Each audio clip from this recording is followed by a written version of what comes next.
마태복음 5장 1절에서 12절까지의 말씀입니다. 우리 여섯 번째 시간인데요. 예수님의 팔복 시리즈인데 여섯 번째 시간입니다. 1절서부터 12절까지 제가 한 절 여러분이 한 절 읽도록 하겠습니다. 예수께서 무리를 보시고 산에 올라가 앉으시니 제자들이 나아온지라.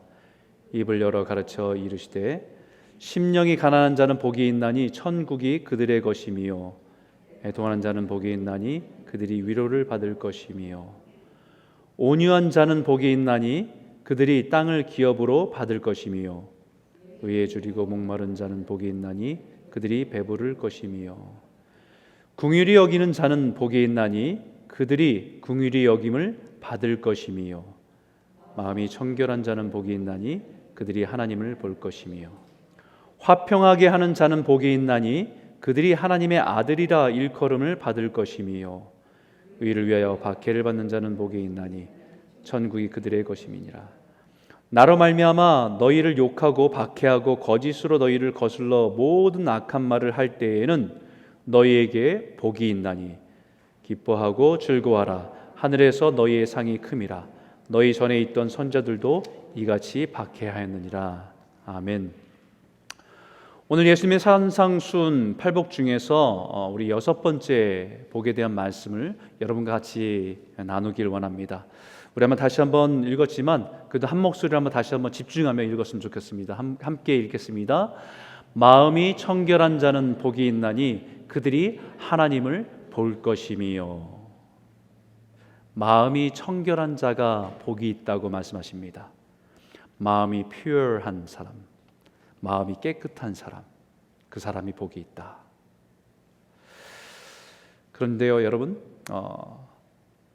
마음은 도대체 어디 있는 겁니까? 우리 마음 이렇게 얘기하는데 마음은 어디, 우리의 몸에 어디에 있는 걸까요?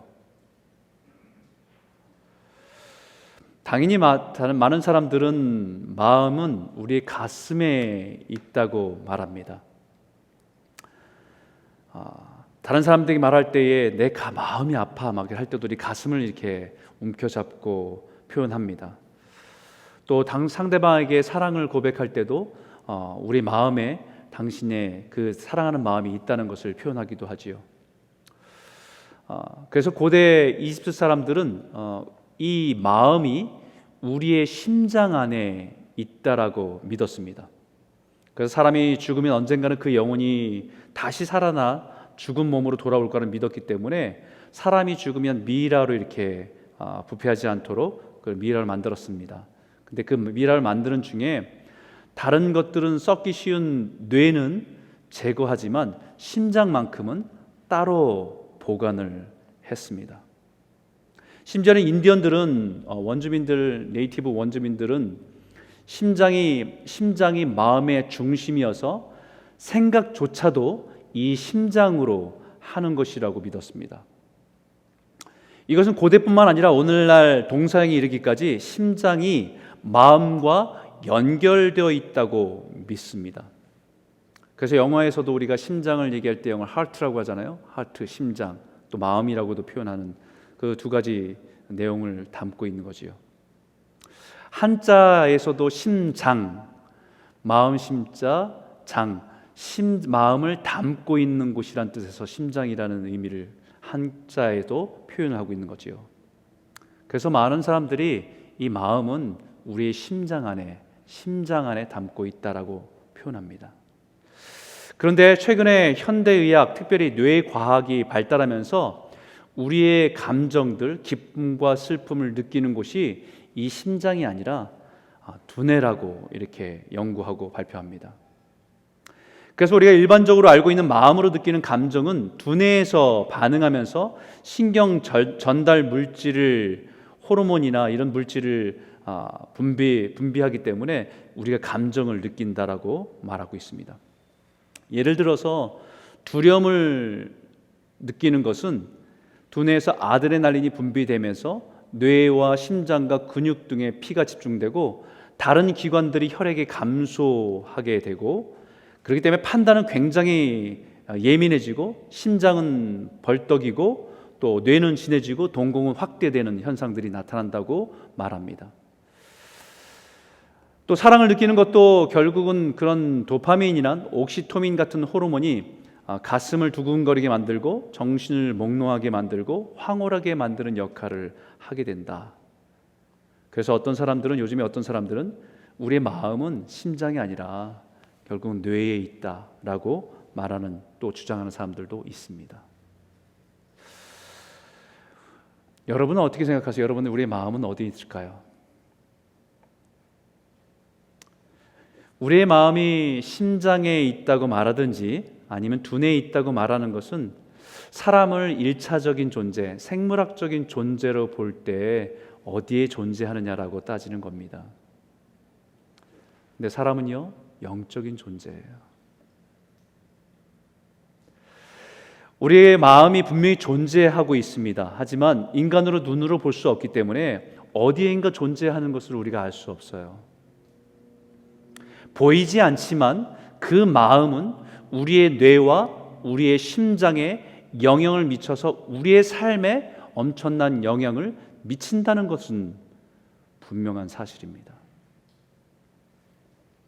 그 마음이 우리의 신체뿐만 아니라 우리의 감정뿐만 아니라 우리의 영적인까지도 영향을 미치기 때문에 너무 중요하다는 것입니다. 마음은 보이지 않지만 우리의 영혼과 육체의 중요한 역할을 담당하고 있기 때문에 성경은 우리에게 이렇게 권면합니다. 모든 지킬 만한 것 중에 더욱 내 마음을 지키라. 생명이 근원이 이에서 남이니라. 세상에 우리가 지켜야 할 것들이 참 많이 있습니다. 그죠? 재산도 지켜야 되죠. 관계도 지켜야 되죠. 명예도 지켜야 되고요. 요즘 같은 때는 가장 지켜야 될 가장 중요한 것 중에 하나가 건강 지키는 게 가장 중요하지 않습니까? 그런데 정말 많은 것들 지켜야 될 것, 소중한 것들이 많은데 그 중에 정말 지켜야 될 것이 뭐냐? 그것은 우리들의 마음이라는 거예요. 그렇잖아요? 여러분, 마음이 무너지거나 병들면 재산이 많은 것이 아무 의미가 없습니다. 마음이 무너지면 건강하게 사는 것조차도 고통입니다. 그렇기 때문에 내 마음을 지키라, 더욱 지키라라고 성경 우리에게 강조하고 있는 거예요. 여기 내 마음을 지키라는 말이 vigilant라는 단어인데요, 이게 diligently라는 뜻이에요. 그러니까 부지런히, 방심하지 말고 경계를 늦추지 말고 우리의 마음을 지켜라라는 거예요. 우리 육체의 심장과 두뇌가 생명과 직접 연결되어 있어서 너무나 중요한 의미를 가지고 있지만 우리의 마음은 그 생명의 근원, 심장뿐만 아니라 뇌뿐만 아니라 우리 육체뿐만 아니라 우리 영혼까지도 감당하고 있기 때문에, 그 연결되어 있기 때문에 너무 중요하다고 말하고 있는 겁니다. 여기에 생명의 근원과 연결되어 있다고 성경은 분명히 말합니다. 하나님께서는요, 사람들을 보실 때에 가장 중요하게 보는 게 그래서 외모가 아니라 우리의 중심입니다. 사람들은 첫인상을 중요하게 여기고, 사람들은 다른 사람의 어떤 행동하는 것을 중요하게 여기지만 하나님이 가장 중요하게 보는 것은요, 우리의 마음의 상태예요. 하나님을 향한 우리의 마음의 상태가 온전한지 건강한지 그것을 가장 먼저 보길 원하십니다. 왜냐하면 그것이 우리에게 가장 중요한 것이기 때문에요. 우리 예수님을 믿는 구원을 받는 과정도 마음으로 믿어 의에 이르고 입으로 시인하여 구원을 얻는다고 말합니다. 우리가 정말 소중히 여기는 구원의 하나님의 선물을 마음으로 믿어서 받는 거예요. 우리의 가장 귀한 것으로 반응해서 그 구원을 얻는 겁니다. 그렇기 때문에 성경은 강하게 모든 지킬 만한 것 중에서 더욱 내 마음을 지키라 라고 말합니다. 오늘 예수님께서 그 마음을 어떻게 지키길 원하신가를 말씀하고 계신 거예요. 그 마음을 깨끗하고 청결하게 지키는 사람이 복이 있다라고 선포하시는 것입니다. 그래서 첫 번째 여러분과 나누고 싶은 것은요, 마음이 청결하다는 것은 날마다 영적인 깨끗함을 유지하는 것입니다. 여러분, 제가 산상순 이 팔복을 얘기하면서 앞에 네 가지는 하나님에 대한 인간의 반응, 태도, 인간의 태도.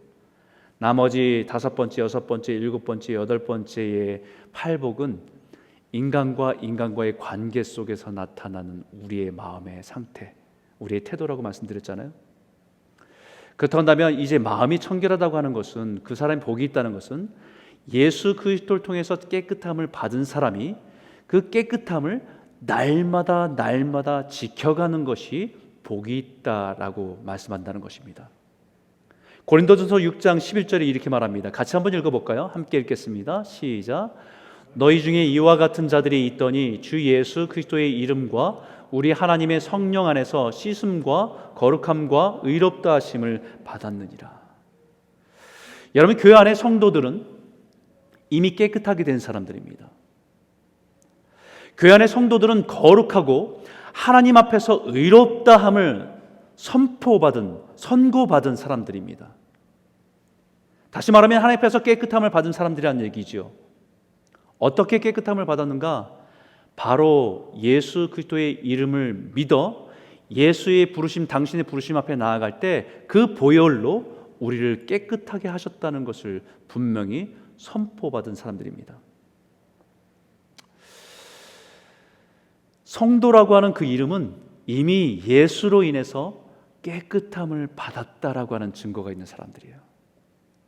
그런데요, 예수님께서 하루는 예수님께서 제자들과 함께 다니시다가 그 제자들의 모습을 보면서 섬김의 모습을 보여야 되겠다라는 마음을 정하시고 허리에 수건을 두르시고 대물을 뜨시고 나서 제자들을 발을 씻기실 때가 있었습니다. 그 모습에 제자들이 다 놀랬죠. 그 중에 베드로가 가장 많이 놀라면서 표현했습니다. 이러지 마십시오, 주님. 왜 이러십니까? 왜 주님이 저희들의 발을 씻으십니까? 절대로 주님 제 발을 씻을 수 없습니다라고 예수님께 그것을 거절했습니다. 근데 예수님께서 단호하게 말씀하십니다. 내가 너를 씻어주지 않으면 내가 너와 상관이 없느니라. 그러자 베드로가 갑자기 말을 바꾸죠. 그러면 제 발뿐만 아니라 제 손과 머리까지도 씻어주십시오라고 예수님께 요청해요. 그래서 예수님께서 그 다음에 이렇게 말씀하세요. 예수께서 이르시되 이미 목욕한 자는 발밖에 씻을 필요가 없느니라. 온몸이 깨끗하니라. 너희가 깨끗하나 다는 아니니라. 이는 자기를 팔 자가 누구인지 아심이라. 그러므로 다는 깨끗하지 아니하다 하시니라. 예수님을 나의 구주로 마음으로 믿어 입으로 고백하는 사람은 이미 예수의 보혈로, 십자가의 보혈로 정결함을 받은 사람입니다. 깨끗함을 받은 사람입니다. 비유를 하자면 이미 목욕을 한 사람들입니다. 그런데 예수님께서 이렇게 말씀하시죠. 그런데 다는 아니야. 예수를 따라다니고 제자의 무리 가운데 있지만 예수를 마음으로 주로 고백한 사람이 아닌 그 마음에 다른 것들로 채워져 있는 사람, 다는 아니야. 예수로 인해서 깨끗함을 받은 사람이 예수로 인해서 가득 채워져야 할 그 마음에 예수가 없고 다른 것으로 가득 차 있는 사람, 바로 가룟 유다를 염두에 두고 말씀하신 거지요. 예수를 진정한 나의 하나님, 나의 주라고 고백하면서 나의 죄를 위해서 죽으신 것을 믿음으로 고백하고 인정하면 우리는 예수의 보혈로 정결함으로 깨끗함을 받은 사람들입니다. 하지만 그 깨끗함을 받은 사람조차도 매일매일 우리의 삶을 정결하고 깨끗하게 유지해야 한다는 것을 말씀해요. 죄에 오염되지 않고 우리가 날마다 우리가 요즘에 밖에 나가면 늘 손을 씻고 있는 것처럼 깨끗함을 유지해야 한다는 것을 말씀하는 겁니다. 히브리서 보니까 우리가 마음의 뿌림을 받아 악한 양심으로부터 벗어나고 몸은 맑은 물로 씻음을 받았으니 참 마음과 온전한 믿음으로 하나님께 나아가자라고 얘기합니다. 예수님을 살아계신 하나님으로 마음으로 믿어 입으로 고백한 사람은 예수 그리스도의 십자가의 피로, 그 피로 인해서 우리가 정결하게 됨을 받은 사람이고, 뿐만 아니라 그리스도께로, 하나님께로 나아갈 수 있는 자격을 얻게 된 사람들이에요.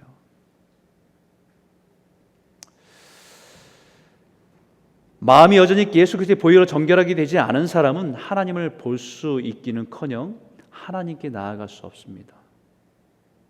그래서 우리가 예배할 때마다 정결함을 받은 사람이지만 세상에 살면서 우리 마음에 더러운 것들이 있고 추한 것이 있을 때 하나님 앞에 나아갈 수 있는 자격은 예수 보혈의 공로를 힘입어서 나아가는 거예요.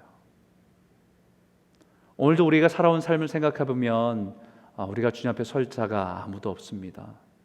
하지만 오늘도 주님 앞에 나아갈 수 있는 유일한 능력은 우리의 삶의 능력이 아니라 우리를 사랑하신 예수 그리스도의 보혈의 능력을 힘입어서 오늘도 주 앞에 나아가는 거예요.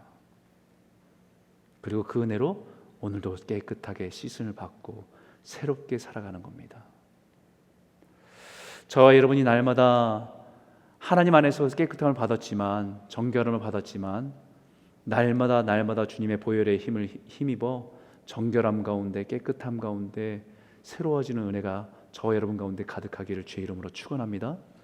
두 번째는요, 마음이 청결한 자는 하나님을 향해서 한결같은 마음을 가진 사람입니다.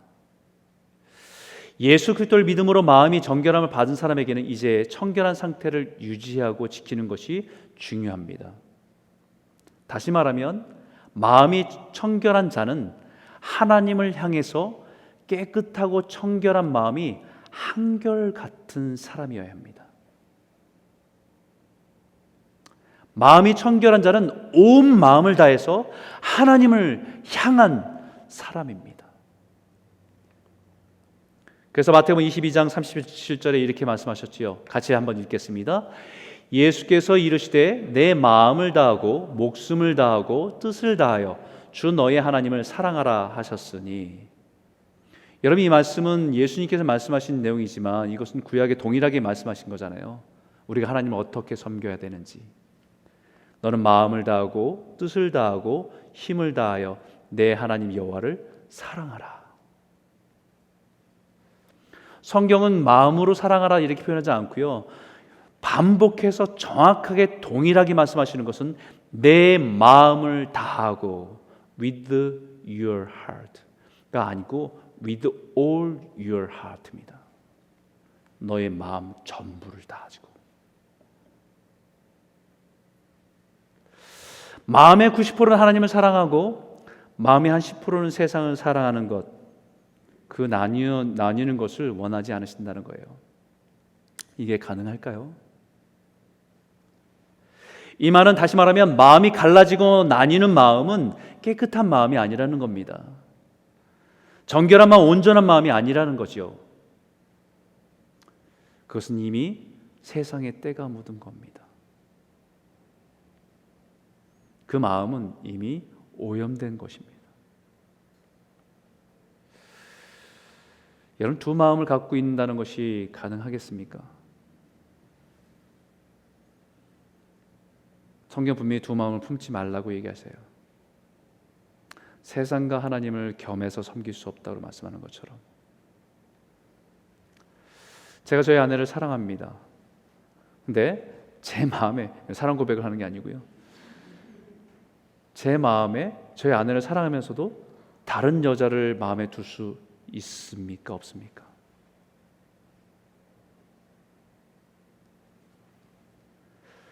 저의 아내도 전 마음을 다해서 온 마음을 다해 사랑하고 다른 여자도 조금 더 사랑하는 게 가능할까요?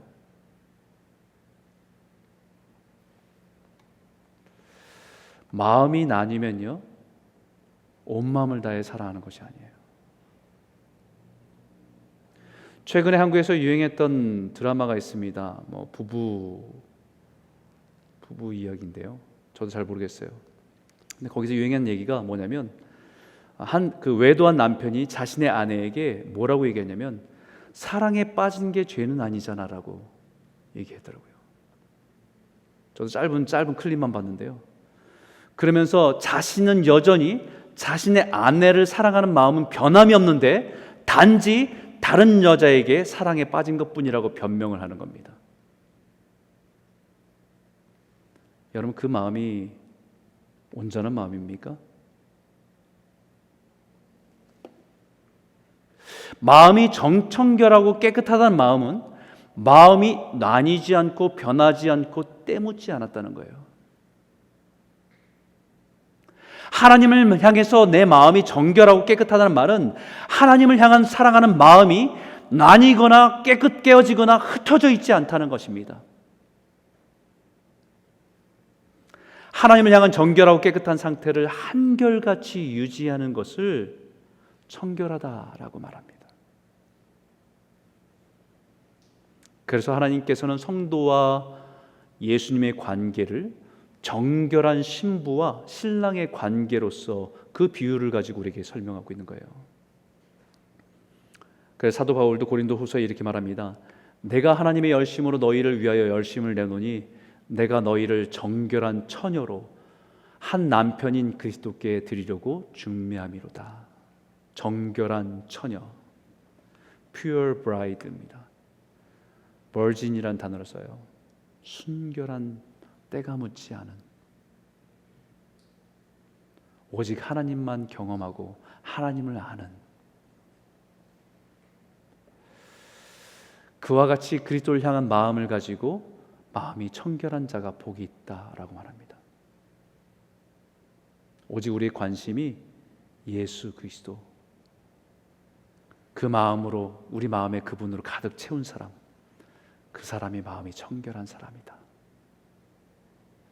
하나님을 향해서 순결하고 경결한 마음을 깨끗하게 지켜서 한결같은 마음으로 주님을 바라보시는 저와 여러분 모두가 되시길 주의 이름으로 축원합니다. 세 번째는요, 마음이 청결한 자가 누리는 복은 뭐냐면 하나님을 더욱 더 깊이 체험하고 알아간다는 거예요. 여러분, 왜 이렇게 마음을 깨끗하게 청결하게 지키는 것이 중요하냐면 그것은 바로 우리가 살아가면서 보는 것을 결정하는 것이 마음이기 때문입니다. 마음에 무엇이 담겨 있느냐에 따라서 우리 보는 것이 결정되기 때문이에요. 그래서 눈은 마음의 창이라고 얘기해요. 눈은 마음의 창이다. 눈이 깨끗한데 마음이 깨끗한데 눈이 흐린 사람은 없습니다. 마음이 깨끗하면요, 눈도 초롱초롱합니다. 그게 정말 동안이에요. 동안. 아이들처럼 깨끗한 눈이다 그래서 동안입니다.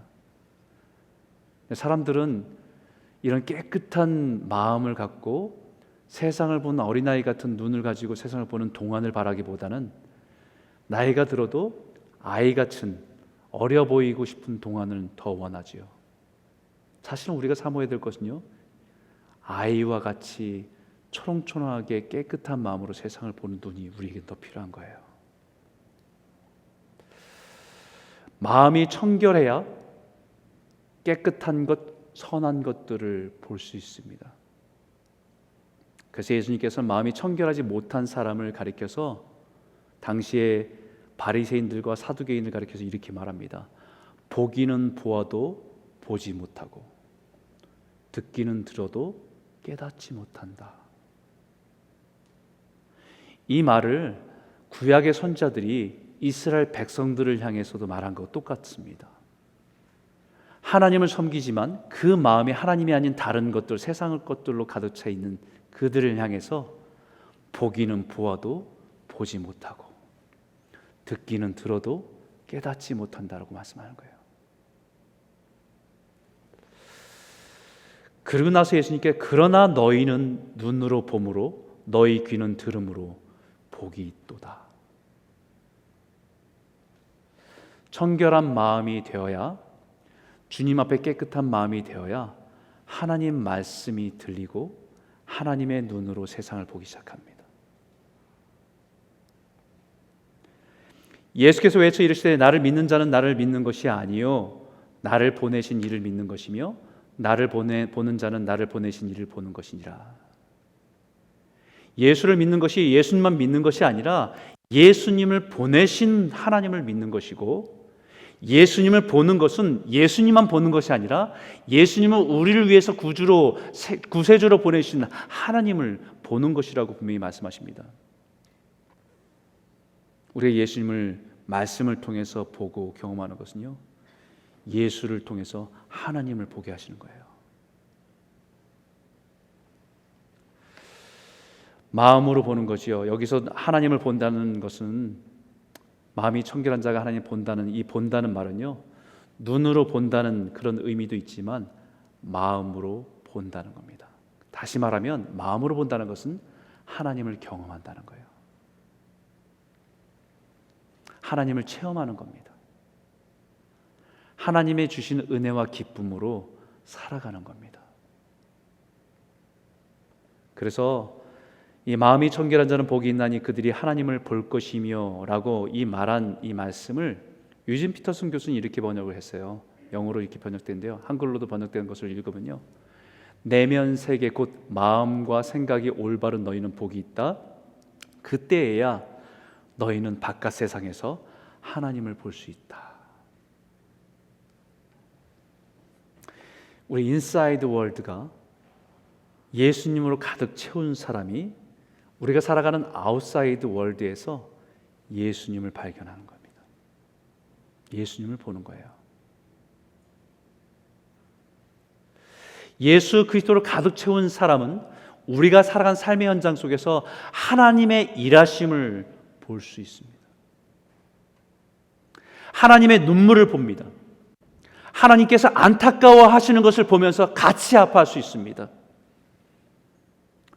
그리고 하나님께서 우리의 삶을 통해서 바라고 원하시는 것이 무엇인지를 보게 됩니다. 그 사람이 복이 있다라는 거예요. 여러분, 우리가 잘 아는 마더 테레사가 인도의 캘커타에서 사랑의 선교를 세우고 가난한 자들, 병든 자들, 죽어가는 자들, 버려진 아이들을 돌보는 일을 많이 했지 않습니까? 그리고 상도 받고 사람들에게 많이 알려졌습니다. 결코 쉬운 일은 아닙니다. 유명한 일화가 있어요. 이 테레사 수녀 이야기가 많이 알려지면서 한 신문 기자가 그 테레사 수녀에게 질문을 한 적이 있어요. 취재하면서 질문한 적이 있습니다. 이 일이, 이런 사람들 돌보는 일이 쉬운 일이 결코 아닌데 어떻게 날마다 그런 사람들을 찾아가서 그렇게 돌보고 사랑할 수 있습니까? 라는 질문을 했어요. 그때 그분이 한 대답이 참 대단합니다. 이렇게 대답했습니다. 나는 모든 사람에게서 그리스도를 발견합니다.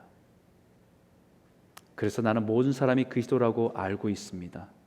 그래서 그리스도를 섬기듯 그들을 섬깁니다.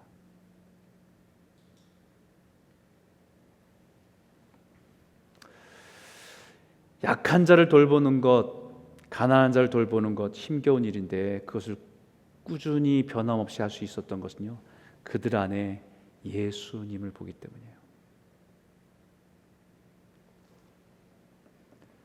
우리가 우리 마음에 예수를 가득 채우면 우리가 우리 자녀를 볼 때 예수님이 사랑하는 우리 자녀들, 예수님이 사랑하는 나의 아내, 예수님이 사랑하는 나의 남편, 예수님이 사랑하는 손님, 우리가 예수를 통해서 그들을 바라볼 수 있으면 우리의 삶은 굉장히 많이 변할 겁니다. 우리 가정도 엄청나게 변할 겁니다. 저는 여러분들이, 저와 여러분이 우리가 보고 우리가 만나는 사람들, 그들 안에 계신 예수, 그들을 사랑한 예수를 발견해서 정말 예수를 대하듯이 그들을 사랑하고 섬기는 복된 성도들이 다 되시길 주 이름으로 축원합니다. 그럼 우리의 마음의 청결함이, 깨끗함을 잃어버렸다고 한다면 우리는 어떻게 해야 됩니까? 하나님이 우리의 마음에 청결함을 잃어버렸다. 예수 그리스도의 보혈로 우리를 청결함을, 깨끗함을 주는 성도들이 우리의 마음에 청결함을 잃어버렸을 때 하나님 우리에게 어떻게 하실까요? 하나님은 우리의 인생을, 우리의 청결함을 회복하기 위해서 때로는 고난을 통과하게 하세요. 그 고난을 통과하면서 우리 마음에 하나님 아닌 것을 채운 것들을 다 버려두게 하고 오직 하나님으로만 채울 수 있는 시간을 우리에게 허락해 주시는 것이 고난입니다. 세상의 불순물들이 우리 마음에 끼어서 하나님의 뜻을 잘 분별되지 않고, 하나님의 마음이 잘 느껴지지 않고, 하나님의 선하심의 계획이 보이지 않을 수 있습니다. 그런 우리들에겐, 우리 인생에는 참 힘겨운 시간이지만, 피하고 싶은 과정일 수 있지만, 분명한 것은 그 고난을 통해서 하나님을 더욱더 선명하게 보게 하신다는 거예요. 성경의 고난이라고 하는 대표적인 인물이 욥인데, 그의 인생을 통해서 그가 우리에게 주고자 하는 메시지 하나가 분명히 있습니다. 그 메시지가 이거예요. 같이 한번 읽어볼까요? 함께 읽겠습니다. 시작. 내가 주께 대하여 귀로 듣기만 하였사오나 이제는 눈으로 주를 배움나이다. 예전에도 하나님을 알았어요. 예전에 하나님을 들었습니다. 하나님을 사랑했습니다. 그런데 고난을 다 통과하고 나니까 그가 고백하는 게, 이제는 눈으로 주를 봅니다. 저는 이 말씀을 준비하면서 올해 한 해를 시작할 때 첫 주에 드렸던 말씀이 기억났어요. 2020, 그죠? 여러분 기억나시죠? 비전 2020. 시력으로 얘기할 때는 2020이라는 단어가 완벽한 시력이라는 의미가 있어요. 그래서 첫 주에 여러분들에게 완벽한 시력에 대한 말씀을 가지고 시작했습니다. 영적으로 잃어버린 시력을 회복해서 제대로 보아야 된다고 선포하면서 시작했던 것이 기억나요. 제대로 보아야 제대로 반응할 수 있기 때문입니다. 세상에 빠져서 지금 눈앞에 있는 피로에 마음이 빼앗겨서 낙심하고 절망하고 두려워하던 눈을 들어서 믿음으로 하나님의 비전, 하나님의 역사하심, 하나님의 역사를 이끌어 가시는 것을 보아야 오늘 우리가 서야 할 자리에 믿음으로 설 수 있기 때문입니다. 코로나 바이러스로 인해서 우리 마음이 하나님으로부터 멀어지면 안 됩니다, 여러분. 우리가 온라인 예배 드리면서 곳곳에서 제가 느껴지고 들려지는 얘기는 영적으로 조금씩 무너진다는 얘기예요. 말씀을 가까이 하지 않는다는 얘기입니다. 기도 생활이 끊어진다는 얘기예요. 함께 모여서 서로 으쌰으쌰 영적으로 도우며 함께 지어져 갈 때는 그래도 함께 갈 수 있었는데, 혼자 각자가 살아가려니까 이 부분들이 하나씩 무너진다는 얘기입니다. 그러다 보니까 우리 마음에 뭐가 들어와요? 염려가 가득 차 들어와요. 두려움이 들어와요. 걱정이 가득 차옵니다. 그러면서 하나님이 희미해 보여요. 하나님의 약속이 선명해 보이지 않습니다. 두려움이 여러분들의 마음을 가득 채우게 해서는 안 됩니다. 근심과 염려가 우리 마음을 지배하도록 내버려 두서는 안 됩니다. 전 세계적으로 일어난 수많은 일들을 통해서 우리가 바라볼 것은 하나님이 일하고 계신 역사의 주관자 되심을 보아야 합니다. 주님이 오심이 머지않았음을 보아야 돼요. 다시 오실 신랑 되신 주님 앞에서 순결한 신부로서 주님을 바라보는 우리 영적인 시선이 더욱 선명해지기를 소원합니다. 영적인 초점을 잃어버리지 않기를 바랍니다. 그렇게 우리 마음을 지키며 우리 마음으로 하나님을 보는 것이 지금은 완전하진 않아요. 우리가 누군가를 사랑하면 눈을 감아도 그 사람이 생각나잖아. 얼굴이 떠오르잖아요. 그런데 희미합니다. 그런데 그것은 그 마음에 그 사람을 담고 있을 때에 희미하게 보는 거예요. 그렇게 마음이 담고 있는 사람이 그 사랑하는 사람 직면해서 페이스 투 페이스로 만날 때 얼마나 기쁜지 몰라요. 그게 사랑하는 사람이잖아요. 그래서 성경의 고린도전서 이렇게 말합니다. 우리가 지금은 거울로 보는 것 같이 희미하나 그때는 얼굴과 얼굴을 대하여 볼 것이요 지금은 내가 부분적으로 하나 그때는 주께서 나를 아신 것 같이 내가 온전히 하리라. 지금은요 우리 마음에 예수로 가득 채워서 눈만 감아도 그분이 희미하지만 그분을 생각하고 그분이 보여야 돼요. 세상에 여러 가지 일들이 있지만 그 속에서 하나님의 일하심이 보여야 됩니다. 그럴 때 우리가 정말로 주님 앞에 페이스 투 페이스로 서는 날이 우리에게는 감격이요 기쁨이 되는 날이에요. 저와 여러분이 이 말씀대로 마음이 청결한 자, 날마다 하나님의 말씀으로 우리 마음을 새롭게 하고 깨끗하게 해서 주님을 선명하게 보고 믿음으로 살아가며 믿음으로 승리하는 저와 여러분 모두가 되시길 주 이름으로 축원합니다.